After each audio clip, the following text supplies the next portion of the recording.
This ride takes us through Hyderabad, moving along the city roads during the ride. The mood here is calm and focused, with the sound of the engine carrying us through the changing rhythm of the streets. Let the road unfold naturally as we settle into this stretch. A little further along, this part of the route shows a grounded side of Hyderabad, where everyday movement defines the street. Shops, side lanes, and passing vehicles build a sense of momentum, and the pace stays steady.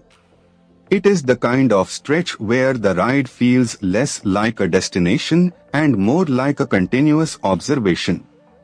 As the ride continues, here is something worth knowing about this part of Hyderabad. Many of the shops in these bazaars have been run by the same families for over a century. That local detail adds depth to what might otherwise seem like a simple road, and it reminds you that every ride here passes through layers of history and routine. Coming into the next stretch, from the rider's perspective, this section is defined by spacing, timing, and attention.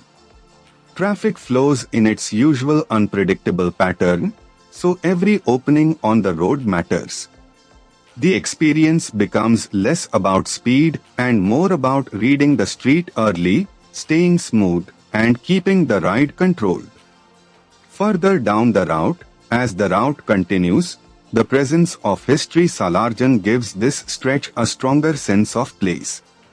Landmarks like this help anchor the ride because they turn a moving sequence of roads into something memorable.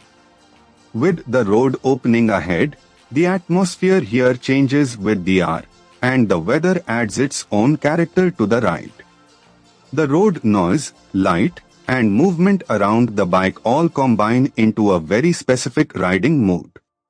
That is what makes city POV footage work best when the narration supports the scene. As this ride through Hyderabad comes to a close, the journey may be simple, but the texture of the road, the city, and the ride itself is what makes it worth watching.